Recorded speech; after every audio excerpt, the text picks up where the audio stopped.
State instrument মাত্র, বড় বড় কোম্পানি মুনাফা কামাবার হাতিয়ার মাত্র। সভারেন্টির কনসেপ্ট তো যেটা আপনি অভ্যস্ত হয়ে উঠেছেন, এটা তো খ্রিশ্চান কনসেপ্ট। আধুনিক রাষ্ট্র মাত্রই ধর্মভিত্তিক রাষ্ট্র। এবং আমি কিন্তু 2বার আত্মহত্যা করতে গিয়েছিলাম। এর আগে বাঙালি জাতিবাদী উগ্রবাদ ছিল, এখন এটা ধর্মীয় উগ্রবাদ গড়ে উঠছে। নিউ লিবারেলিজম যদি এখানে থাকে আন্তর্জাতিকভাবে, আমরা যদি ঠিক এই আন্তর্জাতিক ব্যবস্থার অধীনে একটা বাজার ব্যবস্থাকে প্রাধান্য দিয়ে রাষ্ট্রের চিন্তা করি, আমরা আরেকটা আয়নাঘর এবং গুম খুন, মানুষকে ধরে নিয়ে যাওয়া, গুলি করা, এরকম আরেকটা রাষ্ট্র পাব। আমি সপ্রাণ তার যারা উদ্যোক্তা আরও পরিচয় হবে, তারা ডেকেছেন এবং তাদের সঙ্গে আমি আসতে পেরে অসম্ভব খুশি ব্যক্তিগতভাবে। কারণ এটা যে বিষয় নিয়ে আমরা আলোচনা করছি এটা খুবই গুরুত্বপূর্ণ, কোনো সন্দেহ নাই।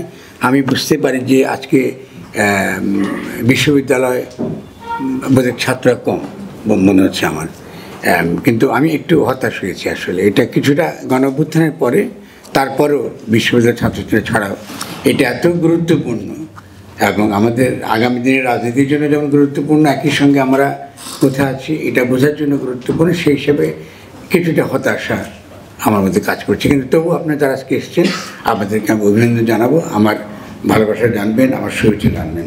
আর আমার এখানে যারা হাজির রয়েছেন, আমাদের এই জাতীয় সঙ্গে পরিচয় হলো, এছাড়াও লিটন ভাই আমাদের পুরনো, আমরা পুরনো মানবাধিকার কর্মী, তুলির তো মায়ের ডাক সম্পর্কে আমি জানি। আর ভাই আপনার তো কথা আমি শুনেছি, তখন আপনি যেদিন আমি আসলে ওই শহীদ হওয়ার খবরটা জেনেছিলাম, সেদিন আমি প্রায় সারা রাত বোধহয় ঘুমাতে পারিনি ব্যক্তিগতভাবে। মনে হচ্ছে যে বাচ্চা ছেলে মারা গেছে, তখন আমরা জানি না যে বাংলাদেশ কোন দিকে যাচ্ছে, কী হতে যাচ্ছে এবং আমরা আসলে কোথায় গিয়ে পৌঁছাবো। ফলে আমার একদম পূর্ণ সমবেদনা যেমন আপনার সঙ্গে রয়েছে, তেমনি আমাদের হাজারেরও বেশি শহীদ যারা শহীদ হয়েছেন এবং আমরা আজকে কথা বলতে পারছি সবার সামনে, তাদের কথা অনুসরণ করে আমার কথা শুরু করছি। আর যারা পঙ্গু হয়ে আছেন তাদের পুনর্বাসনের জন্য আমরা অনেকে কাজ করছি, চেষ্টা করছি করার জন্য। এটা করছি, এই কথাই একটা কারণে বলা দরকার, সেগুলো যে স্মৃতি লড়াইয়ের একটা অত্যন্ত গুরুত্বপূর্ণ একটা মাধ্যম। মনে করা, মনে রাখা।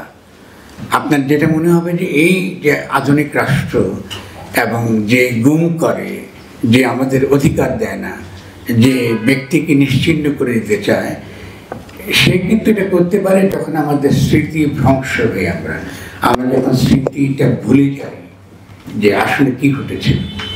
আমি এটা বারবার কিন্তু আমাদের ফিরিয়ে আনতে হবে। একজন আমাদের এই বৈষ্ণবী ছাত্ররা একটা কর্মসূচি একবার ঘোষণা করেছিল, আপনার মনে আছে কিনা জানি না। প্রোগ্রাম আমি পছন্দ করেছি।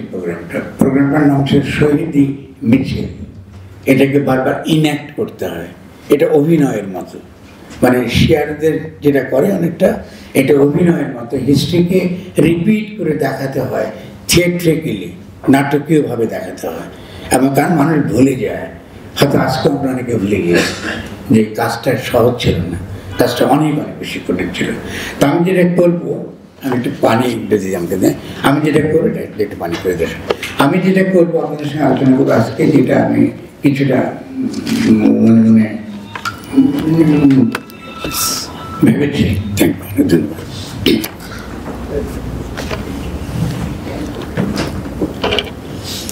একটা হলো যে আমরা দেখুন, মানবাধিকার আইন কিন্তু আছে, এটা আমি জানি, লিটন ভাই আমরা জানি, তুলি আমরা প্রত্যেকে জানি।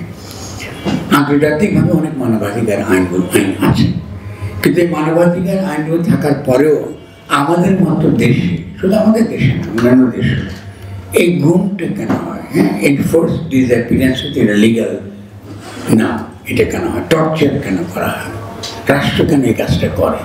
এবং বিশেষত আমরা দেখেছি যে 60 দশকের দিকে এই ল্যাটিন আমেরিকাতে এই কাজটা হয়েছিল, এবং তারপরে ইদানিং 80 দশকের পরে এটা শুরু হয়েছে, এবং ওয়ার অন টেররের সময় এটা ভিভিডলি একেবারে দৃশ্যমানভাবে হাজির হয়েছে। অনেকগুলো নিশ্চয়ই পরিবর্তন হয়েছে রাষ্ট্রের চরিত্রে, এবং একই সঙ্গে সঙ্গে আমাদের যে যাকে আমরা অধিকার বলি, সেই অধিকারের ধারণাটাও বিভিন্ন ক্ষেত্রে বদল হয়েছে, এবং সেটা নিয়ে আমাদের আলোচনা করা খুবই জরুরি। ফলে আমি সেই বিষয়ে আপনাদের কিছু কথা বলবো। মর্যাদার ব্যাপারটা একটুখানি বলিনি, যেহেতু ইতিমধ্যে লিটন ভাই কিছু বলেছেন, তুলি কিছুটা বলেছেন।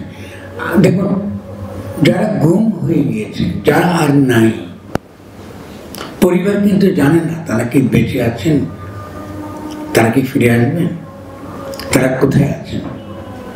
এটা যে ট্রমা তৈরি করে পরিবারের মধ্যে, এটা ভয়াবহ ট্রমা তৈরি করে, যেটা আমরা কারো পরিবার যদি কেউ এভাবে গুম না হয়ে যায়, এটা বোঝা ভীষণ রকম কঠিন। আমরা যারা স্বাভাবিক মানুষ, আমাদের কিন্তু ভীষণ রকম কঠিন।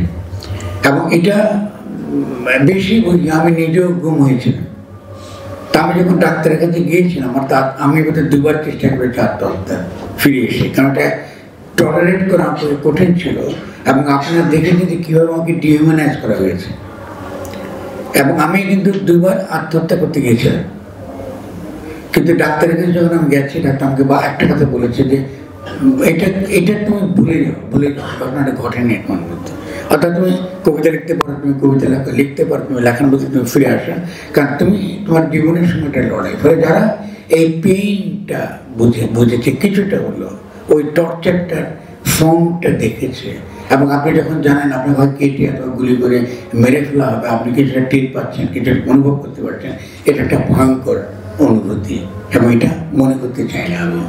ঠিক তেমনিও পরিবারও কিন্তু এটা মনে করতে চায় না, এতই সহজ নয় যে আপনি আমার ভাইকে ধরে নিয়ে গেছে আমার চোখের সামনে, কেমন জং টুপি পরিয়ে গিয়ে আপনি একটা রড দিয়ে পিটাতে দেয়। এটা ভয়ঙ্কর রকম স্মৃতি, এটা যে ট্রমা তৈরি করে, এটা অবিশ্বাস্য রকম ট্রমা। তো সেই জন্য এই যে এই কথাগুলো বললাম, এই কথাগুলোর পরিপ্রেক্ষিতে একটা কথা এসছে, দার্শনিকদের মধ্যে এসছে, যারা লিগাল আপনার আইনের নিয়ে কথাবার্তা বলছেন, তারা এই ডিগনিটি বা মর্যাদা, যে ব্যক্তির যে মর্যাদা, ব্যক্তিকে যে আমরা ডিহিউম্যানাইজ করে ফেলি, তাকে আমরা এমন একটা জায়গায় পর্যবসিত করি যে তিনি যে একটা মানুষ, তার মধ্যে একটা মানবিক সত্তা আছে, এটাকে সম্পূর্ণ আমরা অস্বীকার করি। তো এই জায়গাটা অত্যন্ত গুরুত্বপূর্ণ, যে হিউম্যান ডিগনিটির কোশ্চেনটা। আমি যে এই পর্যন্ত যে টর্চার সংক্রান্ত যত আইন দেখবেন, আন্তর্জাতিক ক্ষেত্রে হিউম্যান রাইটস আইন দেখবেন, কিংবা এমনকি এনফোর্স ডিসঅ্যাপিয়ারেন্স বা গুম নিয়ে যে সকল আপনার আইনগুলো দেখবেন আন্তর্জাতিকভাবে, সেখানে সেন্ট্রাল একটা কনসেপ্ট হচ্ছে মানবিক মর্যাদা। আমরা কেন, যেমন টর্চার বিরুদ্ধে আন্তর্জাতিক আইন হতে এটা করাই যাবে না, কারণ টর্চারের ভিত্তিতে যে যুক্তি রাষ্ট্র দেয়, দেখা গেছে তার পক্ষে কোনো যুক্তি আসলে নাই। যেমন আপনি তথ্য পাবেন ভালো, যে আপনি টর্চার করে কী পাবেন, আপনি তথ্য এক্সট্রাক্ট করবেন।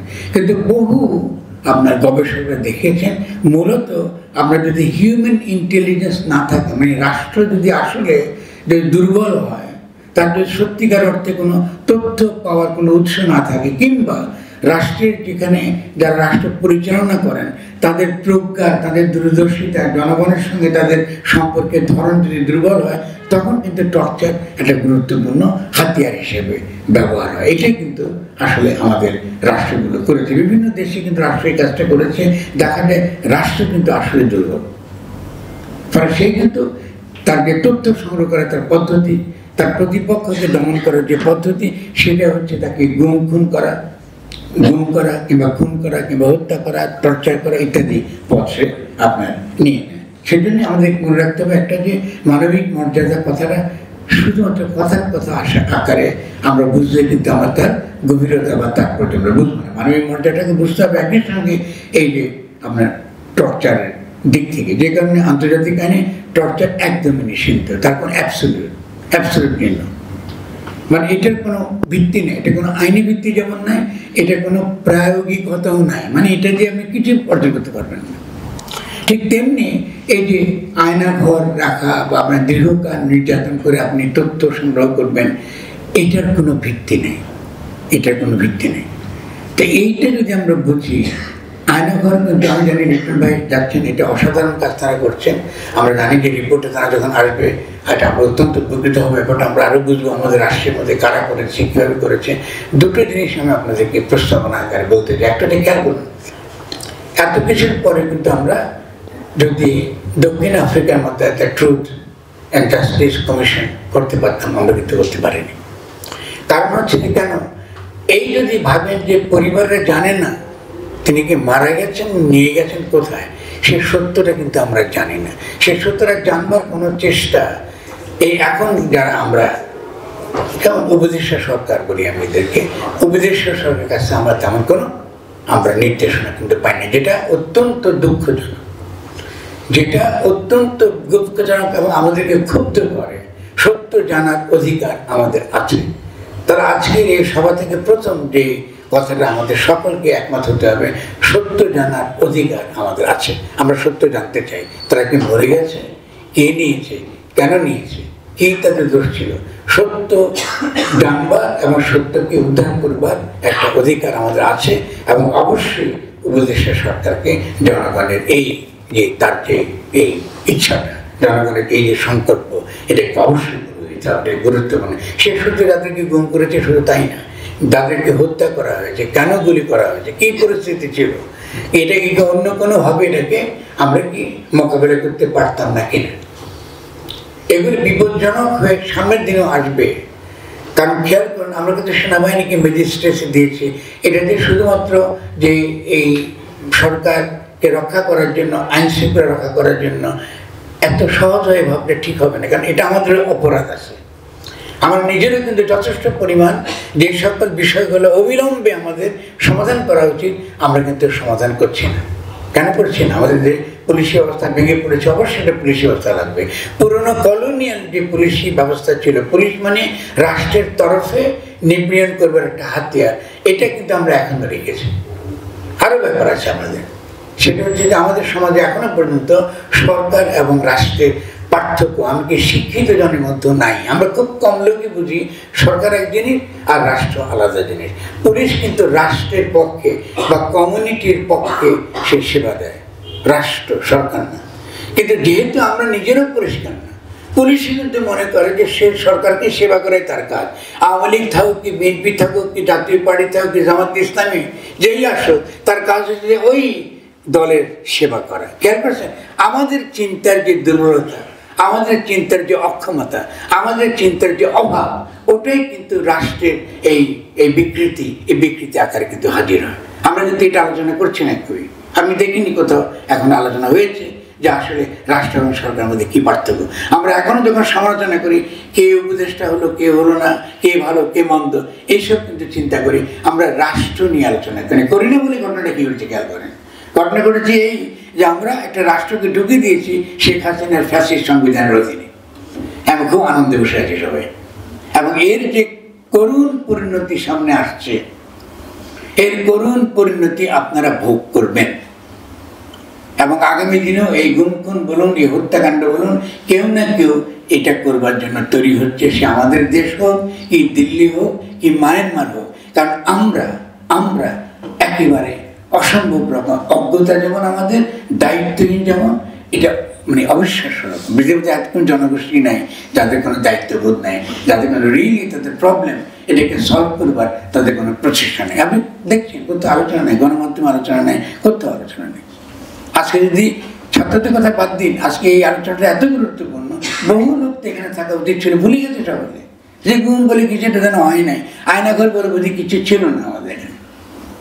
তাহলে দেখা যাচ্ছে দেখেন আমরা কত রকম বিপদের মধ্যে পড়েছি, কারণ যে আমাদের নিজেরাই আমরা অজ্ঞ, আমরা এই ব্যাপারটা ধরতে পারছি না, এটা কত সিরিয়াস ইস্যু। তো আমি এইটা বলার পরে আমি এখন বলবো যেটা হলো, যেহেতু আমাদের এখন দেখুন কনস্টিটিউশন, সংবিধান লিখবার কথাবার্তা চলছে, বিভিন্ন রকম কমিশন হয়েছে, কিন্তু এই কথাগুলো আলোচনা করা, ইভেন এই সরকারের পক্ষ থেকে এই ধরনের আলোচনাকে উৎসাহিত করা, এটা তো আসলে এগুলো সরকারই করার কথা ছিল। আইন বিভাগের যারা আইনের মন্ত্রণালয়, তারই করার কথা এগুলো, তাকে এটা নিয়ে আলোচনা করার কথা আছে, ব্যাপকভাবে জনগণকে নিয়ে বোঝার ব্যাপারটা ছিল। এই ব্যাপারটা আমরা কী করে করবো? আমরা যে Nelson Mandela truth and justice কমিশনের মধ্যে করতে হবে তা তো নয়। আমি প্রথম থেকে প্রস্তাব করেছিলাম যে আমরা রিকনসিলিয়েশন এবং রিকনস্ট্রাকশনটা কাউন্সিল করি, যেখানে পার্টিগুলো অন্তর্ভুক্ত থাকবে, সেনাবাহিনী অন্তর্ভুক্ত থাকবে, পুলিশ অন্তর্ভুক্ত থাকবে। আমরা সত্যটা খুঁজে বের করি, আমাদের ভুল করে সকলে স্বীকার করি। আপনি যখন ধরুন আজকে একজন সিম্পল পুলিশ কি একজন সেনাবাহিনীর একটা সদস্য আপনাকে আদেশ দিয়েছে শেখ হাসিনা, আপনি সেই আদেশটা হতে পালন করেছেন, যে কোনো কারণে কোনো বিভিন্ন আপনি কী বলে এই আদেশের যে শৃঙ্খল আছে, একজনের পর থেকে আরেকজন তারপর থেকে নিজে আপনাকে আদেশ দিল, আপনি একজনকে ধরে নিয়ে এসে আইনে করে ঢুকিয়ে দিলেন বা আপনি নির্যাতন করলেন, তাহলে আপনি আদেশ পালন করছেন, ঠিক আছে না? এই সত্যটা জানার পরেও, জানাটাও যদি আমরা দক্ষিণ আফ্রিকার ঘটনা আমরা শুনি, যখন আপনি নিজেকে স্বীকার করেন, সত্য যখন বলেন, স্বীকার করেন, অধিকাংশ ক্ষেত্রে মানুষ কিন্তু প্রতিশোধ পরায়ণ নয়, মানুষ সত্য জানতে চায়। এটা ছিল নেলসন ম্যান্ডেলার দার্শনিক প্রিসাপোজিশন, অনুমান, যে মানুষ যখনই সত্য জানে তখন সে কখনো নিষ্ঠুর হয় না। আমি সৌদি আরবে কিন্তু একটা আইন আছে, ইসলামী আইন, যে আপনি যদি পরিবার যদি ক্ষমা করে দেয়, মৃত্যুদণ্ড পেল, ক্ষমা পেয়ে যাবে না। ক্ষমাটা দিতে হবে পরিবারকে, রাষ্ট্রকে না। ফলে তারা মৃত্যুদণ্ড রেখেছে, কিন্তু আইনের একটা মজার দিক আছে যে পরিবার যদি বলে আমি ক্ষমা করে দিয়েছি, ক্ষমা হয়ে গেছে। তাহলে আমাদের কিন্তু বিভিন্ন দিক থেকে এই যে ট্রুথ অ্যান্ড জাস্টিস কথাটা মান্দারা যখন বলেছিলেন, প্রস্তাব করেছিলেন, এটার যে সিগনিফিকেন্স, তাৎপর্য অত্যন্ত গভীর। জাতীয় ট্রমা থেকে আমাদেরকে মুক্ত হতে হবে। এটা একটা জাতীয় ট্রমা, এটা আমরা তো ভেতরে হয়ে গিয়েছি, এখান থেকে আমাদের বেরিয়ে আসতে হবে। সেটাকে সেদিন আমি বলবো যে আমরা ভেবে দেখি যে আমরা এই ধরনের সত্য জানা এবং সত্য জানার মধ্য দিয়ে একই সঙ্গে মানবিক হয়ে ওঠা, ক্ষমা করতে শেখা, কেমন এই ব্যাপারগুলো আমরা আমরা আমরা শিখতে পারি কিনা, আমরা অর্জন করতে পারি কিনা। এখন আমি অন্য একটা বিষয় যাব, সেটা হলো এই যে ধরুন আজকে মানবাধিকার আইন তো পৃথিবীব্যাপী আছে, খুব ভালো কথা, কিন্তু আসলে এই যে মানবাধিকার আইন পৃথিবীব্যাপী আছে, এটা কতটা উপযোগী, এটা কতটা আমরা আসলে ব্যবহার করতে পারব, এটা এক নম্বর প্রশ্ন। দ্বিতীয়, এখন যাকে আমরা রাষ্ট্র বলি, বা যে রাষ্ট্রটা গঠন করবার জন্য কিংবা সংস্কার করার জন্য আমরা কথাবার্তা বলছি, আলাপ আলোচনা করছি, এই রাষ্ট্র কি আসলে এই মানবাধিকার রক্ষা করতে পারবে? আজকে কি আমরা এমন কোনো আলোচনা কথা শুনেছেন যে এই যে মানবাধিকার লঙ্ঘন হয়েছে, এই যে গুম খুন হয়েছে, নির্যাতন হয়েছে, কি ধরনের রাষ্ট্রে আমরা এই ধরনের গুম খুন নির্যাতনটা বন্ধ করতে পারবো? এটা খুব সিম্পল আলোচনা। আপনি কনস্টিটিউশন আলোচনা করেছেন, সংস্কার নিয়ে আলোচনা করেছেন, কোথাও আমি আলোচনা দেখি নাই, কারো আলোচনার মধ্যে আমি এটাই দেখিনি। কেমন নির্বাচন কি করে হবে এটা নিয়ে সংস্কার নিয়ে খবরটার খুব উৎসাহ, এবং নির্বাচন ইতিমধ্যে নির্বাচন কমিশন হয়ে গেছে, কিন্তু রাষ্ট্র গঠনের যে গোড়ার জিনিস, এই যে মানবিক মর্যাদা, আগামী দিনের রাষ্ট্র রক্ষা করতে পারবে কিনা, এই মৌলিক তর্কটা আমাদের সমাজে অভাব, আমাদের সমাজে নাই। আশ্চর্য ব্যাপার নয়? আপনি যদি আলোচনা করেন এইসব এই গঠনতান্ত্রিক, আমি সংবিধান শব্দটা বলি না, গঠনতন্ত্র বলি। গঠন করা মানে হচ্ছে আমরা যখন নিজেরা মিলে কি করে একটা বাড়িতে বাস করব, রাষ্ট্রকে একটা বাড়ি ধরেন যেখানে আমরা সকলে বাস করি, আমরা সকলে মিলে কি করে একটা বাড়িতে বাস করব, সেই বাড়িটা গঠন করবার ক্ষেত্রে সকলের যে ভূমিকা, সকলে মিলে যে ভূমিকা নেব, এটা হচ্ছে অত্যন্ত গুরুত্বপূর্ণ কোশ্চেন। এটা খুবই গুরুত্বপূর্ণ, কারণ হচ্ছে আমাদের কিন্তু সকলের অংশগ্রহণের মধ্য দিয়ে, আমাদের মতামতের ভিত্তিতে আমরা কি করে সকলে মিলে একই রাষ্ট্রে বাস করতে পারি, জনগণের অংশগ্রহণের ভিত্তিতে এটা হতে হবে, আলাপ আলোচনার ভিত্তিতে। এটাকে আইনের ভাষায় বলে গঠনতান্ত্রিক কাউন্সিল, মানে কনস্টিটিউশন কাউন্সিল। যেমন এটা একটা গণতান্ত্রিক কাউন্সিল, আমরা কিছু পরামর্শ দিতেই পারি। আর এই যে আমাদেরকে কমিশন হয়েছে, ঠিক আছে, উপর থেকে চাপিয়ে দেওয়া হচ্ছে, আলিরিয়াস আছেন ওখানে, তাকে দিতেই পারে যে এটা একটা গঠনতান্ত্রিক কাজ, এটা রাষ্ট্র গঠনের একটা গণপ্রক্রিয়া। এই ধারণাগুলো আমাদের সমাজে কিন্তু পরিষ্কার নেই, তো কিন্তু এটা দরকার আছে আমাদের। তো এই যে রাষ্ট্র গঠনের প্রক্রিয়ার মধ্যে আমরা যদি না যাই, তাহলে আমরা এই বলুন গুম খুনগুলো, মানবিক মর্যাদা রক্ষাকরণ, এই ব্যক্তির স্বাধীনতা রক্ষাকরণ, এটা আমরা কি করে আমরা অর্জন করবো? যদি আমরা প্রস্তাব করি আমরা একটা রাষ্ট্র চাই, যে রাষ্ট্রে ব্যক্তির অধিকার হরণ করবার কিংবা ব্যক্তির মর্যাদা ক্ষুণ্ণ করবার কোনো অধিকার থাকবে না, এক লাইন। আমাদের কনস্টিটিউশন খুব ছোট হবে, দুই একটা লাইনে প্রিন্সিপালস যেগুলো থাকবে, সেটা হচ্ছে ঠিক এরকম যে আমরা আর তো গুম খুন চাই না, নাকি চাই কি? আপনারা চান কেউ? আবার আয়নাঘর চান কেউ? যদি না চান তাহলে কথাগুলো পরিষ্কার করে বলেন যে আমরা এমন একটা রাষ্ট্র চাই যে রাষ্ট্রে ব্যক্তির মর্যাদা ক্ষুণ্ণ করা যাবে না এবং ব্যক্তির স্বাধীনতা হরণ করতে পারবে না রাষ্ট্র। এক লাইনে আমার এরকম বিশাল একটা মোটা বই দরকার নাই। এই কামাল হোসেন যেগুলো লিখেছিলেন, মারলে আপনি মরে যাবেন। আমার সিম্পল একটা দুইটা প্রিন্সিপাল দরকার, যাতে আমরা সাধারণ মানুষ বুঝতে পারে যে ব্যক্তির স্বাধীনতা কী জিনিস। ব্যক্তিকে রাতের বেলা মধ্যরাতে এসে আপনি তো তাকে ধরে নিয়ে যেতে পারবেন, আপনি ঘরে ঢুকতে পারবেন না। দেখে মার্কিন যুক্তরাষ্ট্র আইন আছে, আপনার ঘরে ঢুকতে গেলে আপনি গুলি করে দিতে পারেন আপনি নিজেকে রক্ষা করার জন্য। আমার এখানে কোনো আইন নেই, পুলিশ ঢুকে দিতে পারে, ধরে নিয়ে যাচ্ছে আমাকে। আমি 3 বছর ঘরবন্দি ছিলাম, মধ্যরাতে উঠে আসে, ফরাদ ভাই কেমন আছেন, আমরা এখান দিয়ে যাচ্ছিলাম, আপনি একটু দেখতে যাচ্ছি, রাতে 1 থেকে 2 বাজে। হ্যাঁ, চলে আসছে, আপনি কী করবেন? আপনি কিছু বললেও বিপদ, না বললেও বিপদ। বাসে বসে আপনার সঙ্গে দুনিয়ার যত হাজার আজে বাজে কাহিনী গল্প, সে একটু টেরোরাইজ ট্রমা তৈরি করার জন্য তারা করে গেছেন দিনের পর দিন। তাহলে এটা তো সে পারে না করতে, এটা তো কে করতে পারেন? আপনি রাতের বেলা আপনার ঘরে ঢুকবে কেন? তাহলে এই ব্যাপারটা হলো এই ধরুন ব্যক্তির অধিকার, ব্যক্তির মর্যাদা, এই ধারণার সঙ্গে এগুলো যুক্ত। তো এগুলো তো আমাদের বিশ্ববিদ্যালয়ে পড়ানো উচিত। বিশ্ববিদ্যালয় আজকে যারা ছাত্রদের মধ্যে যারা আন্দোলন সংগ্রাম করছে, দুর্ভাগ্যবশত তাদের মধ্যে এই কনসেপ্টটা কিন্তু অভাব আছে মারাত্মক। কেন এই বলি? আমরা যখন রাষ্ট্রদ্রোহ আইন কিন্তু আমরা এখনো প্রয়োগ করছি, খেয়াল করছেন? এত বড় গণ অভ্যুত্থানের পরে আমরা রাষ্ট্রদ্রোহ আইন প্রয়োগ করছি, ঠিক আছে? মাহমুদুর রহমান রাষ্ট্রদ্রোহ আইনে গ্রেফতার ছিলেন, আরো বহু লোক রাষ্ট্রদ্রোহ আইনে শেখ হাসিনা তাদেরকে গ্রেফতার করেছে। এই আইনটা ওই ব্রিটিশ আমল থেকে আসছে। এখন যখন আইনি ভাষা যখন বলা হয় কনস্টিটিউশনাল কন্টিনিউটি, যে তথাকথিত সাংবিধানিক ধারাবাহিকতা, তার মানে কি জানেন? তার মানে যে ব্রিটিশ আইন এখন রাখতে হবে। এই আমাদের উকিলদের এগুলো বলতেছে। এসব স্টুপিড উকিলদের কী করা উচিত বলুন? আমরা তো মেনে নিচ্ছি আমাদের শেখ হাসিনার কাছে সংবিধানের অধীনে আছে। এখন যদি দিল্লি যদি কোনো কারণে তার নিজের অবস্থা বুঝে ভাবে যে তার একটা সরকার এখানে সে বসে দিতে পারবে, তো পুরনো সংবিধানটা সে আবার ইনেক্ট করতে পারবে, পারবে কিনা? খুব সহজ। কারণ চুপ্পুকে দিয়ে সাইন করলে হবে।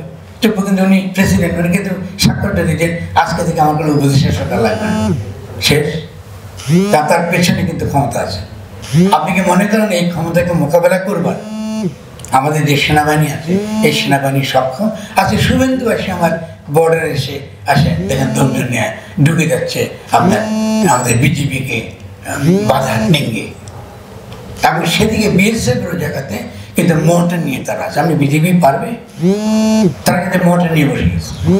এবং একই সঙ্গে শুধু মোটর নিয়ে বসে, তারা কিন্তু এসেছে পোশাক পরে, মানে সাধারণ পোশাক তারা এসেছে, আছে ওদের ভারতীয় সৈন্যরা আছে। আর এখানে আমরা এমন সব পরিস্থিতি তৈরি করছি যারা সরকারের মহলেও, যারা আন্তর্জাতিকভাবে আমাদেরকে হেয় করতে পারে। শুধু তাই না, এমন একটা পরিস্থিতি তৈরি করতে পারে যাতে দ্রুত বেগে ত্বরান্বিত আমরা এবার এই দুর্বল একটা সরকার, যেটা আমরা অতি কষ্টে এনেছি, এই সরকারের জন্য পতন ঘটে। কিন্তু এটা ভয়ঙ্কর বিষয়, কিন্তু কোনো হোশ নাই আমাদের সমাজের মধ্যে, কোনো খবর নেই কারো ঘটনাটা কী ঘটছে। এবং আমাদের এখানে যে উগ্রবাদকে যেভাবে আমরা প্রশ্রয় দিচ্ছি, এর আগে বাঙালি জাতিবাদী উগ্রবাদ ছিল, এখন এটা ধর্মীয় উগ্রবাদ গড়ে উঠছে। যেহেতু রাষ্ট্র সেতে রাষ্ট্র এটাকে মোকাবেলার কোনো ক্ষমতা নেই রাষ্ট্রের, তাই আমি সেই জন্য বলছি যে আমাদেরকে এই বিষয়গুলো আলোচনা করা অত্যন্ত গুরুত্বপূর্ণ। আমি কয়েকটা শুধুমাত্র আজকের প্রসঙ্গকে কেন্দ্র করে কয়েকটা কথা বলব। প্রথম কথা হচ্ছে যে আমরা এই আধুনিক কালে রাষ্ট্র বলতে যেটাকে আমরা শিখে এসেছি বইপত্রে, আমাদের একাডেমিক বইয়ে, এবং এরকম একটা রাষ্ট্রের ধারণা আমাদের কাজ করে। আমাদের রাষ্ট্র গঠন করতে হবে, এরকম রাষ্ট্র পৃথিবীর কোথাও নাই। রাষ্ট্র যেটা হয়েছে সারা দুনিয়াতে, এটা আমাদের দেশে একমাত্র না, এটাকে এখন বলে সিকিউরিটি স্টেট। রাষ্ট্র মাত্রই এটা নিরাপত্তা সর্বস্ব রাষ্ট্র। এই রাষ্ট্র শুধু রাষ্ট্রের নিরাপত্তার কথা চিন্তা করতে পারে, নাগরিকদের কোনো কথা ধারণাটার মধ্যে নাই। এটা কেন হয়েছে?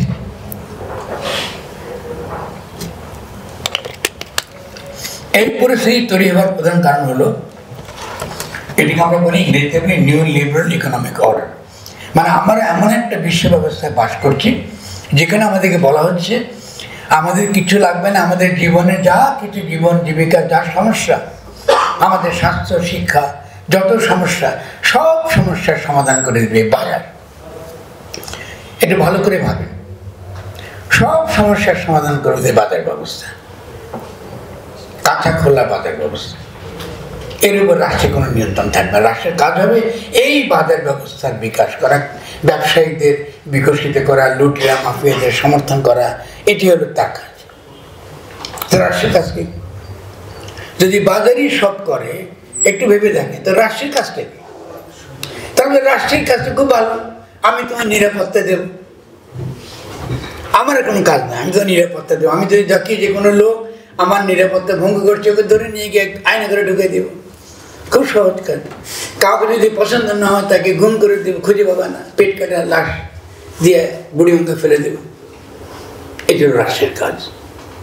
আপনাকে দমন করা নিরাপত্তার নামে, রাষ্ট্রের সিক্রেসির নামে, এটা কিন্তু রাষ্ট্র করবে। ফলে তথাকথিত আধুনিক রাষ্ট্র, তরুণরা তো আজকাল ভাবতেছে তারা ইয়াং, তারা বিরাট বিপ্লব করে ফেলেছে। যতক্ষণ না তারা কনসেপচুয়াল লেভেলে আসলে আমাদের বাস্তব সমস্যাটা কি, সেই বাস্তব সমস্যাটা যদি তারা আলোচনা করতে না পারে, না শিখে, তাহলে কিন্তু আমরা আগামী দিনে ভয়ঙ্কর রকম বিপদের মধ্যে আমরা যাচ্ছি। তারা নিজেদের দল করতে অনেক দীর্ঘ সময় নিয়েছে, এবং যে দলটা করবার জন্য তারা করতে চাইছে, আমি যতটুকু বাইরে থেকে আমার ভুল হলে ক্ষমা করে দেবেন, মনে হচ্ছে তারাও একটা বিএনপি টাইপের কি বলে এই প্রচলিত নির্বাচনবাদী দলের বাদীর একটা দল বানাবার চেষ্টা করছে। Not necessarily at the level of the concept. নতুন ধারণা, নতুন বৈপ্লবী চিন্তা সমাজকে উপহার দেওয়া, তার ভিত্তিতে নতুনভাবে রাষ্ট্র গঠন করবার প্রক্রিয়া কিন্তু তরুণদের মধ্যে কিন্তু আমরা দেখছি না। কিন্তু তারা তাদেরকে জি জেনারেশন বলে। জি জেনারেশন একটা কর্পোরেট আইডিয়া। এটা হলো ওই যে জুকারবার্গ কি বিল গেটস, এটা কিন্তু তাদের আবিষ্কার। আমাদের মধ্যে পোস্ট কলোনিয়াল সমাজে এই ধরনের কনসেপ্ট চলে না। আমাদের এখানে যে যেই বিপ্লবটা তরুণরা করেছে তার সিগনিফিকেন্স আরও অনেক গভীর, আরও অনেক ব্যাপ্ত। ফলে তারা নিজেদেরকে ছোট করবে যদি তারা নিজেকে জি জেনারেশন বলে। তাহলে তাদেরকে আগামী দিনে নেতৃত্ব দিতে হলে এই কনসেপ্টগুলো সম্পর্কে পরিষ্কার থাকতে হবে যে রাষ্ট্র বলতে যেটা এখন আছে, নিউ লিবারেল ইকোনমিক অর্ডার, সারা দুনিয়াতে যে পুঁজিতান্ত্রিক ব্যবস্থা, এই পুঁজিতান্ত্রিক ব্যবস্থা নিয়ন্ত্রণ করে অল্প কয়টা কর্পোরেশনস। নামও জানেন আপনারা, এলন মাস্ক কি জুকারবার্গ কি বিল গেটস, নাম বলতে পারেন, সকলে জানেন। অল্প কয়টা কোম্পানি সারা দুনিয়া নিয়ন্ত্রণ করছে। শুধুমাত্র যে তারা অর্থনীতি নিয়ন্ত্রণ করছে তা কিন্তু নয়, আপনার মনও নিয়ন্ত্রণ করছে। আপনি যেটাকে ভাবছেন যে আপনি স্বাধীন, আপনি কিন্তু পরাধীন। আপনি যা কিছু করেন, যে জি জেনারেশন যা কিছু করে, এটা কিন্তু dictated by the communication technology, so called digital technology. দেখুন আমাদের এর আগের যেটাকে আমরা বলি ইলেকট্রনিক মিডিয়া ভিত্তিক যে সমাজ, সেখানে আমরা সাবানটাও কিনতাম কি দেখে, বিজ্ঞাপন দেখে। মানে বিজ্ঞাপন দিকটা দেখতাম যে একটা মেয়ে এই যে শাওয়ার ছেড়ে দিচ্ছে, আবার একটা কেয়ার সাবান গায়ে মাখতেছে, ঠিক আছে। এই যে আমার মধ্যে, আমার কামনা বাসনার মধ্যে সে একটুখানি কি উস্কানি দিয়ে সে একটা সাবান বিক্রি করতেছে। আমাদের ধারণা আমি কেয়ার সাবান কেনা মানে মেয়েটাকেও কেনা। আমার সাবজেক্টিভিটি, আমি যে কর্তা বাজারে অংশগ্রহণ করে, সেই কর্তা কিন্তু তৈরি করছে কিন্তু কোম্পানি থ্রু অ্যাডভার্টাইজমেন্ট। এই যে আমাদের মনকে যারা নিয়ন্ত্রণ করে, এখন তো সার্ভেলেন্স টেকনোলজি অনেক অনেক বেশি পাওয়ারফুল। ফলে আপনি তো কিচ্ছু বলবার উপায় নেই, আপনি যা কিছু বলবেন এটা কিন্তু ইতিমধ্যে কিন্তু চলে যাচ্ছে যেখানে যাবে। এই পরিস্থিতিতে আমি তরুণদের চ্যালেঞ্জ দিতে চাই, যারা জি জেনারেশন বলেন আর ডি জেনারেশন বলেন, আপনাদের রাষ্ট্রের ধারণাটা কি? এত বড় বিপ্লব আপনারা করেছেন, আমরা কিন্তু রাষ্ট্রের ধারণাটা কি? কী ধরনের রাষ্ট্র আপনারা কায়েম করবেন? যে কনস্টিটিউশন ডিবেট করুন, সংবিধান বা গঠনতান্ত্রিক বিতর্ক যাই বলুন, সেখানের মধ্যে তো আপনারাও আছেন। তো সেই তর্কের মধ্যে রাষ্ট্রটা কী হবে, কেমন হবে?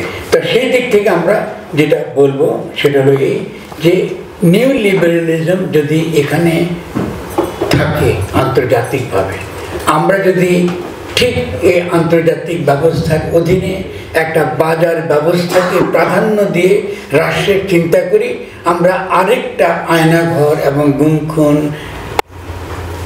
মানুষকে ধরে নিয়ে যাওয়া, গুলি করা, এরকম আরেকটা রাষ্ট্র পাবো, একটা সিকিউরিটি স্টেট মাত্র পাবো। এটা বিপজ্জনক। ফলে কনসেপচুয়াল লেভেলে আমাদেরকে আলোচনা করতে হবে। সেখানে দ্বন্দ্বটা হচ্ছে যে বাজার বনাম গণশক্তি। নতুন যে রাষ্ট্রটা আমরা গঠন করতে চাই, সেই রাষ্ট্রে গণশক্তিকে আমরা কি করে গাঠনিক শক্তি এবং একই সঙ্গে আমরা এমন একটা শক্তিতে পরিণত করব যার ক্ষমতা হবে এই বাজার ব্যবস্থাকেও নতুনভাবে রিঅর্গানাইজ করা, এমনভাবে অর্গানাইজ করা যাতে আমাদের অর্থনৈতিক বিকাশটা আমরা একদিকে দ্রুত বেগে করতে পারি। এখন যেমন সস্তাশ্রম বেচাটাকে আমরা বলি অর্থনীতি, এখন আমরা কি করি? এখন যে অর্থনীতি আমাদের, এটা হলো আসলে সস্তাশ্রম। এই আমাদের দেশের ভিতরের গার্মেন্ট ইন্ডাস্ট্রিকে আমরা বেচা করি অথবা মধ্যপ্রাচ্যে আমরা পাঠিয়ে দিচ্ছি। এটা হলো আমাদের অর্থনীতির ভিত্তি। কিন্তু এখন এই অর্থনীতি থেকে আমরা কি করে বেরিয়ে আসবো? ফলে আগামী দিনে রাষ্ট্র গঠনের কোর তর্ক এগুলাই, যে আপনি সত্যিকারের একটা রাষ্ট্র গড়তে চান, একটা সমাজ গড়তে চান, তার একটা শক্তিশালী আভ্যন্তরীণ বাজার আছে যে বাইরের বাজারের উপর নির্ভরশীল না, এবং সেই বাজারটার মধ্যে এমন কিছু নীতি, আইন, এমন কিছু থাকবে যার মধ্যে ব্যক্তির অধিকার এবং ব্যক্তির মর্যাদাও গৃহীত হবে। এটাকে আমরা ইন্টিগ্রেট করবো। ফলে এটা একটা একেবারে বিশুদ্ধ নিউ লিবারেল বাজার ব্যবস্থা হবে না। বাজার মানেই কিন্তু পুঁজিতান্ত্রিক বাজার, তা না। কিন্তু বাজার একই সঙ্গে এমন একটা সাইট অফ এক্সচেঞ্জ, মানে এটা একটা ক্ষেত্র যেখানে আমাদের উৎপাদনটা আমরা বিনিময় করি। এই জন্য অনেকে বলেন, মানে মার্ক্সের ভাষা, এটা হলো সামাজিক বিনিময়ের ক্ষেত্র। আমি একটা যে কাজ করেছি, আমি হয়তো নুন উৎপাদন করি, আপনি ধান উৎপাদন করেন, উভয়ের বিনিময়ের জন্য আমরা বাজারে যাই, যেটাকে আমরা বলি হাট। ফলে বাজার চিন্তা আমাদেরকে এই জায়গাতে আমাদেরকে করতে হবে।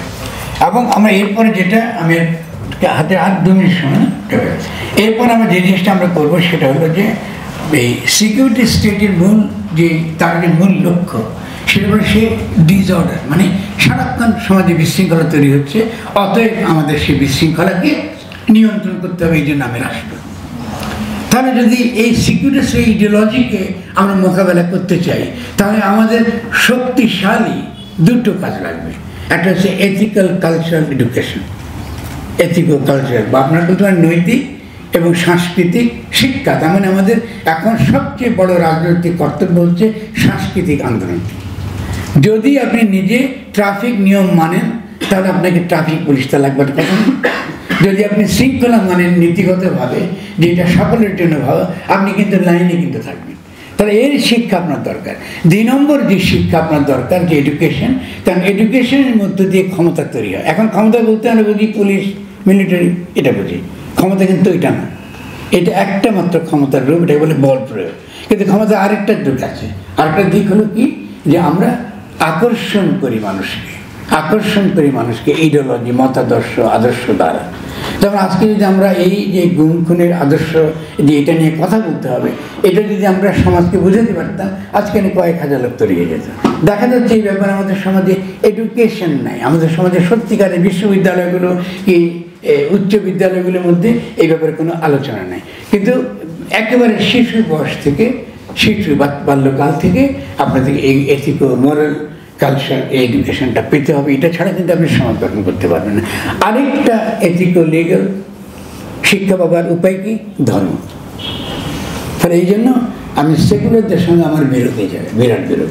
ধর্ম মানে কিন্তু উগ্রবাদ না, যেটাকে আপনি বলতেছেন এখন যে উগ্রবাদী যারা এসে যাচ্ছে ধর্মের নামে, এদের সঙ্গে আর জাতিবাদী উগ্রতার কোনো পার্থক্য নেই। দুটো কিন্তু ফাঁসির ধারা, দুটো কিন্তু জাতিবাদী ধারা। আমি মুসলমান, ফলে মুসলমানটা শুনতে হবে, আর শোনা যাবে না।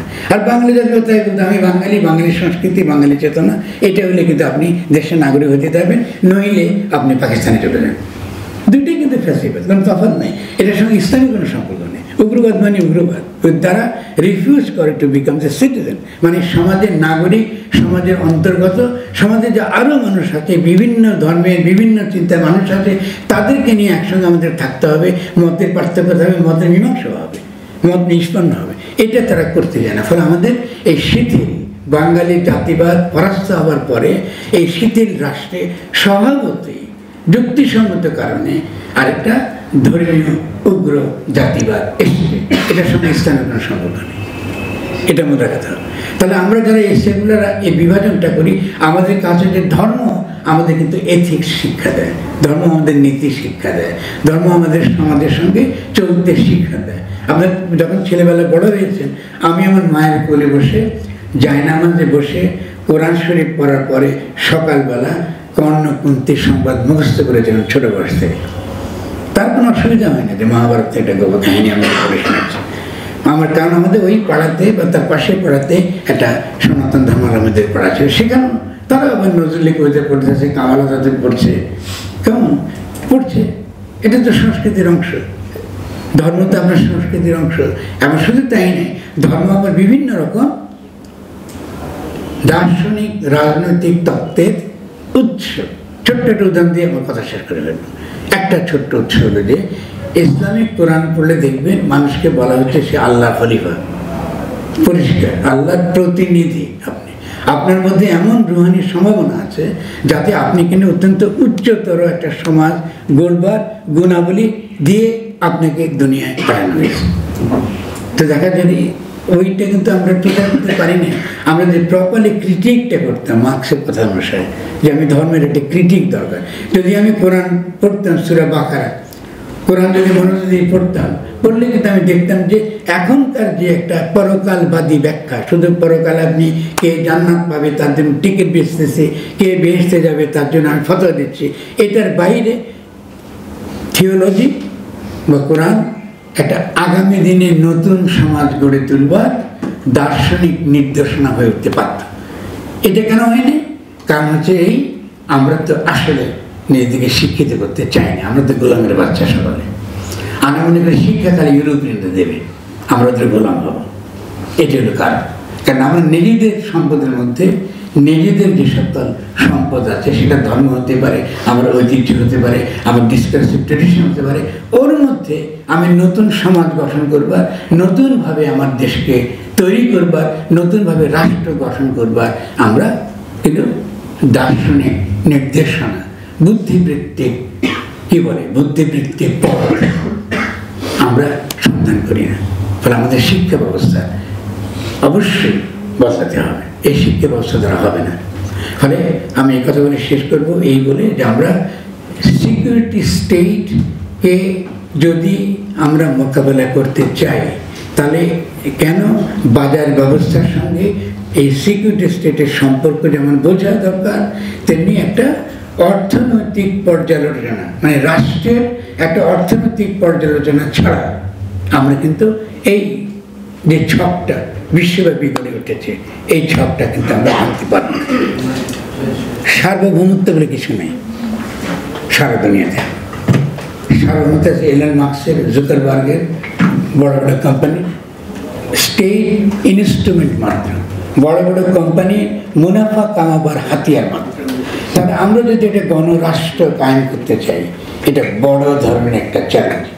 5ই আগস্ট সারা পৃথিবীতে একটা অভূতপূর্ব ঘটনা ঘটিয়ে দিয়েছে এবং সমস্ত সম্ভাবনা নিহিত রয়েছে যে বাংলাদেশে বসে আমরা সারা পৃথিবী বদলাবার নতুন ছক, নতুন চিন্তা, নতুন আদর্শ, নতুন কৌশল আবিষ্কার করতে পারবো। আমি বিশ্বাস করি, আমি হয়তো দেখে যাব না, কিন্তু তরুণদের উপর আমার পূর্ণ আস্থা আছে, তারা পৃথিবীকে দেখিয়ে দেবে যেমন তারা 5ই আগস্টে দেখিয়ে দিয়েছিল। আপনাদের সকলকে ধন্যবাদ। আসসালামু আলাইকুম। আমার প্রশ্নটা ফরহাদ মাজার সাহেবের কাছে। রাষ্ট্র গঠন নিয়ে যে আলোচনাটা এসেছে, আপনি একদম আলোচনা শেষ প্রান্তে গিয়ে বলেছেন যে আমরা তো কোরআনের যে দার্শনিক দিকটা আছে সেটা দিয়ে আমরা রাষ্ট্র গঠন করতে পারতাম যদি আমরা সে মানবিক দিকটা, মানবিক মর্যাদার ব্যাপারটা নিতে পারতাম। প্রশ্ন হলো, ধর্মভিত্তিক কোনো কল্যাণ রাষ্ট্র করা সম্ভব কিনা? আর সেই ধর্মভিত্তিক রাষ্ট্রে যারা মাইনরিটি থাকবে তারা কি আজীবন ইনফিরিয়র কমপ্লেক্সিটিতে ভুগবে কিনা, বা সেটার সমাধানটা কি, সেটা যদি একটু বলেন। ধন্যবাদ। সরি, প্রথম কথা হচ্ছে ধর্মভিত্তিক রাষ্ট্র বলতে আপনি কী বোঝাচ্ছেন আমি ঠিক বুঝিনি। মডার্ন স্টেট একটা Christian state by nature. Modern স্টেটের যে সভারেন্টি ধারণা, এটা ক্রিশ্চিয়ান ধারণা। কারণ তাদের কাছে কি চার্চ সভারেন, এবং চার্চ সভারেন যেহেতু চার্চ রিপ্রেজেন্ট করে যিশুকে এবং তিনি আল্লাহর পুত্র, অতএব এই সভারেনটি ট্রান্সফার হয়েছে কি বলে রাজার কাছে। রাজার যখন গণতান্ত্রিক বিপ্লবটা ঘটলো পাশ্চাত্যে, তখন সেটা জনগণের কাছে হয়েছে। সভারেন্টির কনসেপ্ট তো যেটা আপনি অভ্যস্ত হয়ে উঠেছেন, এটা তো খ্রিশ্চান কনসেপ্ট, ঠিক আছে। ফলে ধর্ম বলতে ভিত্তিক রাষ্ট্র কথাটার তো অর্থ নাই, কারণ আধুনিক রাষ্ট্র মাত্রই ধর্মভিত্তিক রাষ্ট্র। তাহলে আপনি এই পাশ্চাত্য এই ধর্মভিত্তিক রাষ্ট্রের বিপরীতে আপনি ভেবে বলতে পারেন ইসলাম কিংবা সনাতন ধর্ম কিংবা জৈন ধর্ম যেটা বলেন না কেন, তার কি নতুন কোনো রাষ্ট্রের ধারণা প্রস্তাব করতে পারে? Answer is of course, why not. তাহলে আপনি কোরআন পড়েন, আপনি বাইর করেন কোরআনের মধ্যে, তা যদি এই যেটাকে যেটা বললাম খলিফা কনসেপ্টটা খুবই গুরুত্বপূর্ণ একটা কনসেপ্ট। এটা এমনকি ডিগনিটি বা ব্যক্তির অধিকারের চেয়ে অনেক উচ্চ স্তরের। কেন বলছি, কারণ আপনি যদি আল্লাহর প্রতিনিধি আকারে জন্মগ্রহণ করেন, তাহলে তার সৃষ্টিকে রক্ষা করবার দায়িত্ব আপনার। তাহলে এই নতুন যে গঠনতন্ত্র আপনি প্রণয়ন করবেন, সেখানেও থাকতে পারে প্রাণ প্রকৃতি রক্ষা করবার দায়িত্ব রাষ্ট্রের, অথবা প্রাণ প্রকৃতি প্রাণ বৈচিত্র্য ধ্বংস করে এমন কোনো নীতি রাষ্ট্র গ্রহণ করতে পারবে না। সিম্পল। মানে হোল অ্যাগ্রো ইকোলজিক্যাল বলেন কি ইকোলজিক্যাল বলেন, এটা একটা নীতি কিন্তু আপনি পেশ করলেন।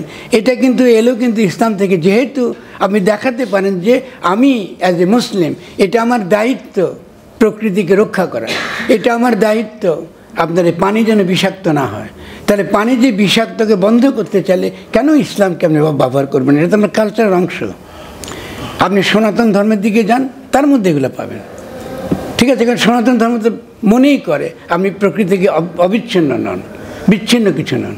ও তো রীতিমধ্যে প্রকৃতি পূজাই করে থাকে, প্রকৃতির মধ্যে শক্তি নিহিত। সে শাক্ত বলুন কি বৈষ্ণব বলুন। আর যদি চৈতন্যের কাছে ফিরে যান, তিনি তো আরও সুন্দর কথা বলেন, কিন্তু প্রেমের ভিত্তিতে সমাজ গঠন করা যায়। রাষ্ট্রের দরকারটা কি? কোনো দরকার তো নেই। যদি তিলার্ধ নাই ব্রজ ছাড়া কে তবে মথুরায় রাজা হলে, এটা ফকির লালনের বিখ্যাত গান। এটা কিন্তু রাষ্ট্রতত্ত্বের গান। যেহেতু আপনারা শিক্ষিতরা এসব গানগুলো শুনেন না, সমস্যা হচ্ছে ওই জায়গাতে। এখানে প্রস্তাবনা হচ্ছে এই যে যদি প্রেমের দ্বারাই রাধা কৃষ্ণের প্রেমের দ্বারাই সারা দুনিয়া থাকে, তাহলে রাষ্ট্র এলো কোথা থেকে? মানুষের সঙ্গে মানুষের তো প্রেমের ভিত্তিতে একটা সমাজ তো হতেই পারে, রাষ্ট্রের তো কোনো দরকার নেই। তাহলে তো এই রাষ্ট্রতত্ত্ব যেটা আমরা এখন আমরা গ্রহণ করেছি নির্বিচারে, এটা তো খ্রিস্টীয় তত্ত্ব। তাহলে ধর্মভিত্তিক রাষ্ট্র কথাটা কোনো অর্থহীন, এটা কোনো অর্থ দাঁড়ায় না। আপনি বোধহয় সহমত এটা বোঝাচ্ছেন যে কেউ যদি ইসলামী রাষ্ট্র কায়েম করতে, তাতে কী হবে? এটাই তো, আমি কি ঠিক বলছি? যদি হয়ে থাকে এটা ইসলাম বিরোধী চিন্তা। শনিখানার সামনে ইসলামী শনিখানা হয় না। যেটা খ্রিস্টীয় রাষ্ট্র তার সামনে ইসলামী বলে কি হবে? হবে ওটা? আপনি কি বলেন কি ইসলামকে মানবে যে রাষ্ট্র সভারেন? হতে বলে আল্লাহ সভারেন, রাষ্ট্র কী করে সভারেন হয়? ইসলাম কি মানবে যে অটোনমি, ইন্ডিভিজুয়াল যে মানুষ ব্যক্তি, যেটা পাশ্চাত্যে গড়ে উঠেছে এনলাইটমেন্টের মধ্য দিয়ে, ব্যক্তি সভারেন, ব্যক্তি ঠিক সিদ্ধান্ত নিতে পারে কি? যদি আপনি ইসলামকে না মানেন, আপনি ডেফিনেটলি এখনকার যত ক্রিটিক করবেন ডেমোক্রেসি, সব জায়গাতেই প্রশ্নটা আসবে। অটোনমাস ব্যক্তির প্রিসাপোজিশন তো আধুনিক বুর্জোয়া চিন্তার মধ্যে থেকে এসছে। মানুষ মাত্রই তো ব্যক্তি না, আপনি তো সমাজের অধীন, ঠিক আছে। আপনি যখন ব্যক্তি হচ্ছেন তখন সমাজের বিরুদ্ধে আপনি দাঁড়াচ্ছেন, এবং আপনি ভাবছেন যে আপনার স্বার্থর ক্ষেত্রে হয় সমাজ প্রতিবন্ধক অথবা সমাজ উপায়। কিন্তু আপনার ব্যক্তির স্বাধীনতা একমাত্র সমাজের মধ্যেই তো সম্ভব, বাইরে তো সম্ভব না। তো ব্যক্তি পেলেন কোথায়? ব্যক্তির প্রতি কিছু নাই। কোথায় রবিনসন ক্রুসো? আপনি তো সমাজেই থাকেন, তো ব্যক্তির কথা কেন বলেন? তাহলে এগুলো হচ্ছে যে গোড়ার পর্যালোচনা। এই প্রশ্নগুলোকে আমাদের তুলতে হবে, বারবার আলোচনা করতে হবে। সহমত এত ছোট আলোচনা হবে না, আমাদেরকে এলা আলোচনা করতে হচ্ছে। হোল এনলাইটমেন্ট ফিলোসফি আমাদের পড়ে আসতে হবে। তার পাশাপাশি প্রাচ্য দর্শনের সঙ্গে আমাদের পরিচয় থাকতে হবে। এর মধ্য দিয়েই আমরা নতুন সার্বজনীন যদি কিছু আমরা প্রস্তাব করতে পারি, আমি বিশ্বাস করি বাংলাদেশ থেকে এটা আসবে। এটা আমার বিশ্বাস। যদি আমরা চিন্তা করতে পারি, তাহলে তরুণরাও পারবে। ফরহাদ মাজারকে অসংখ্য ধন্যবাদ তার অত্যন্ত প্রাসঙ্গিক উত্তরের জন্য।